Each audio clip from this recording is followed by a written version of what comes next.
Starting in 5 seconds. Sir, I now come to the more important part of this bill, which is the heart of the bill, the core of the bill. This is about the rate of tax. I will presently read portions from the Chief Economic Advisor's report. The heart of this bill is what the tax will be. It is not a matter between the Union Finance Minister and the State Finance Ministers. There is a third line to the triangle, that is the people of this country. Every Union Finance Minister wants to maximize revenues.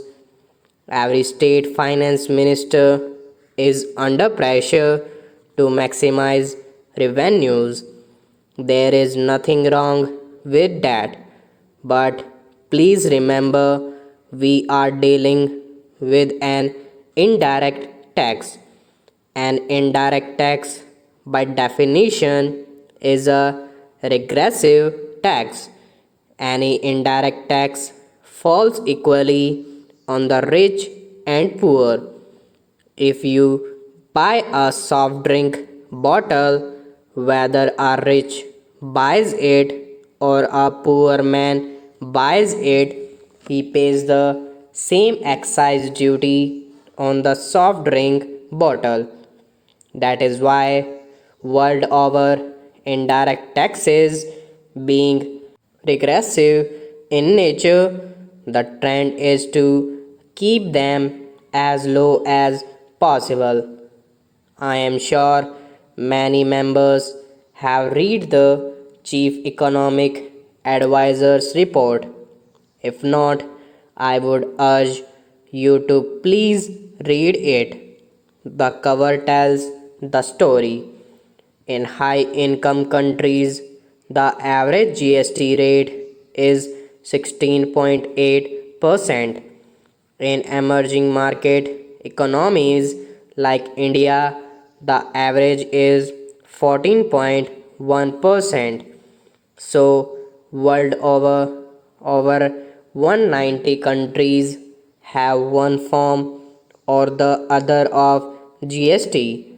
It is between 14.1% and 16.8%. The idea is, being an indirect tax, it should be kept as low as possible. The taxes that fall more on the rich and less on the poor are income tax and corporate tax. Those are the taxes consistent with other goals which the country may have. Those are the taxes which must be of principal sources of revenue. In fact, for many years in this country, there is a complete tax distortion. The collection from indirect taxes is larger than the collection from indirect taxes. I think we crossed the line sometime in the year 2006 or 2007. Maybe in 2008 we crossed the line when the collection from direct taxes overtook the collection from indirect taxes, and that remain so even today in our country. In fact, the collection from direct taxes should far outweigh the collection from indirect taxes. So, what do? We need to keep the tax low. At the same time, we must protect the existing revenues of the union government and the state government. So, how do we go about it? We go about it by discovering what is called a revenue neutral rate. That is not the actual rate of tax.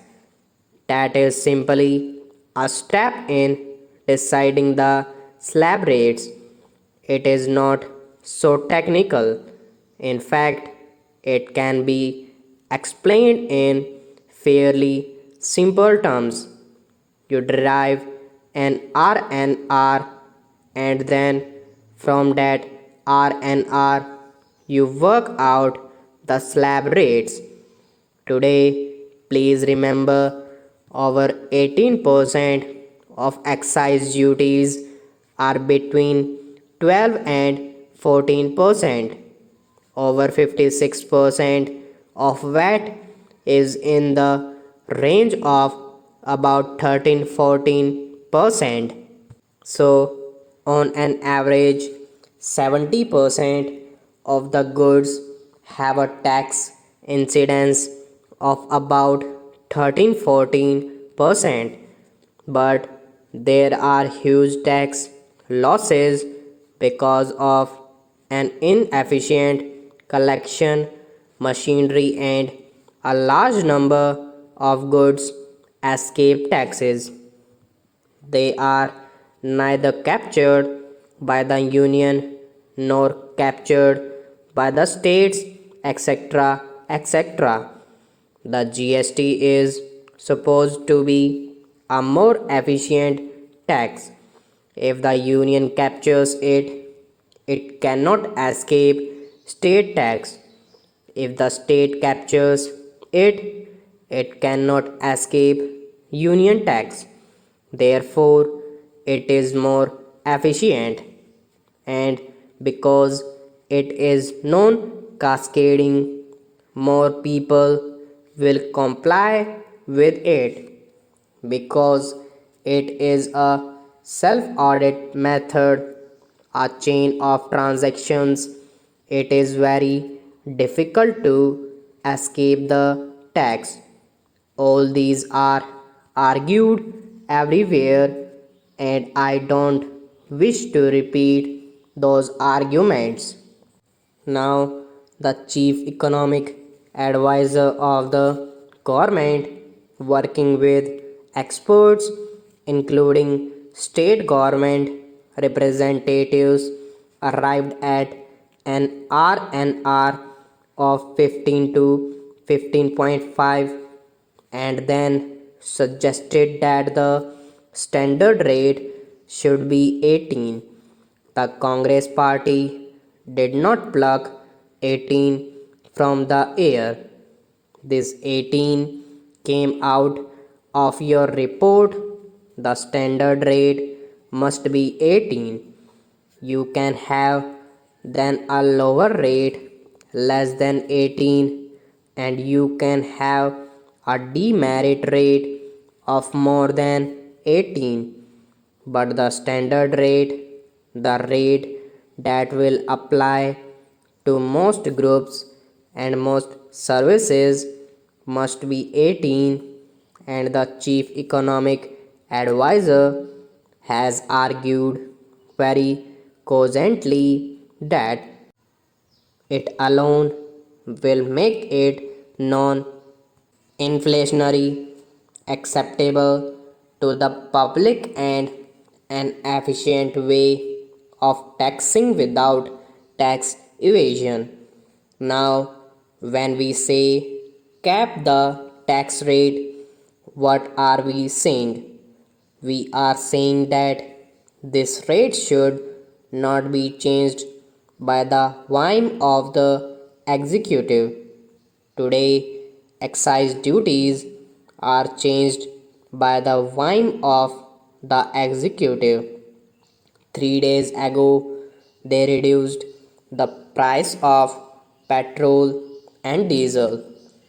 3 days later, they increased. Stop.